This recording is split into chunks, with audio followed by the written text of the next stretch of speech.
இனிய மாலை வணக்கம் நண்பர்களே. இந்த நாள் உங்களுக்கு எப்படி அமைந்தது? சிலருக்கு மகிழ்ச்சியாக இருந்திருக்கலாம், சிலருக்கு பல போராட்டங்கள் நிறைந்ததாக இருந்திருக்கலாம். இன்று நான் நினைத்தது நடக்கவில்லையே என்று கவலையோடு இந்த வீடியோவை பார்த்து கொண்டிருக்கும் என் அன்பு நண்பர்களே, உங்களுக்காகத்தான் இந்த பதிவு. வாழ்க்கையில் நாம் எதையாவது முயற்சி செய்து தோற்று போகும்போது அந்த தோல்வியை ஒரு முடிவாகவே நாம் பார்க்கிறோம். ஆனால் உண்மை என்ன தெரியுமா?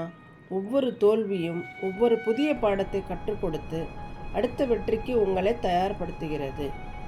தோல்வி என்பது முற்றுப்புள்ளி அல்ல, அது ஒரு கமா மட்டுமே.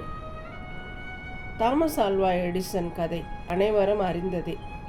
அந்த கதையை எடுத்துக்கொள்வோம். அவர் மின்விளக்கை கண்டுபிடிக்க எத்தனை முறை முயற்சி செய்தார் தெரியுமா? சுமார் 1000 முறை. யாராவது அவரிடம் வந்து ஏன் 1000 முறை தோற்று போனீர்கள் என்று கேட்டபோது அவர் சொன்ன பதில் மிக முக்கியமானது. நான் 1000 முறை தோற்கவில்லை, மின்விளக்கு எரியாத 1000 வழிகளை கண்டுபிடித்தேன் என்றார். நண்பர்களே, உங்கள் வாழ்க்கையிலும் நீங்கள் செய்யும் முயற்சிகள் தோல்வியடையும் போது நான் தோற்றுவிட்டேன் என்று நினைக்காதீர்கள். அந்த வழியில் போனால் வெற்றி கிடைக்காது என்பதை புரிந்து கொண்டேன் என்று நினையுங்கள். அந்த அனுபவம் உங்களை வெற்றியின் பக்கத்தில் கொண்டு போய் சேர்க்கும். உடைந்த கல்லில் ஒரு சிற்பியின் கதையை சொல்கிறேன், கேளுங்க. ஒரு சிற்பி ஒரு பெரிய கல்லை செதுக்க தொடங்கினார். முதல் கல்லில் உளி பட்டவுடன் அந்த கல் எனக்கு வலிக்கிறது, என்னை செதுக்காதே என்று உடைந்து போனது. சிற்பி வருத்தத்துடன் அந்த கல்லை ஓரமாக போட்டுவிட்டார்.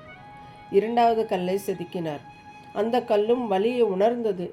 ஆனால் அந்த வலியை தாங்கினால்தான் நான் ஒரு சிலையாக மாறலாம் என்று பொறுமையாக அந்த வலியை தாங்கிக் கொண்டிருந்தது. இன்று அந்த இரண்டாவது கல் கோவிலில் கருவறையில் சிலையாக நிற்கிறது. அந்த முதல் கல் கோவிலின் வாசல் படியில் மிதியடியாக இருக்கிறது. வாழ்க்கையிலும் சோதனைகள் வரும்போது நாம் உடைந்து போனால் மிதியடியாகும். அந்த வலிகளையும் தோல்விகளையும் தாங்கிக் கொண்டு நின்றால் ஒரு நாள் உலகம் வணங்கும் சிலையாக உயர்வோம். எனவே நண்பர்களே, இன்றைய மாலை பொழுது உங்களுக்கு சற்று சோகமாக தெரிந்தாலும் நாளை ஒரு புதிய விடியல் உங்களுக்காக காத்திருக்கிறது. விழுவதை பற்றி பயப்படாதீர்கள். விழுந்த போதெல்லாம் மீண்டும் எழுவதை பற்றி மட்டும் சிந்திப்போம். நம்பிக்கையோடு இருங்கள். உங்களால் முடியாதது எதுவுமே இல்லை. நண்பர்களே, இந்த பதிவு உங்களுக்கு பிடித்திருந்தால் ஒரு லைக் செய்து உங்கள் நண்பர்களுக்கு ஷேர் செய்யுங்கள். நம்ம சேனலையும் மறக்காமல் சப்ஸ்கிரைப் பண்ணிக்கோங்க. மீண்டும் ஒரு பயனுள்ள பதிவில் உங்களை சந்திக்கிறேன். நன்றி. வாழ்க வளமுடன்.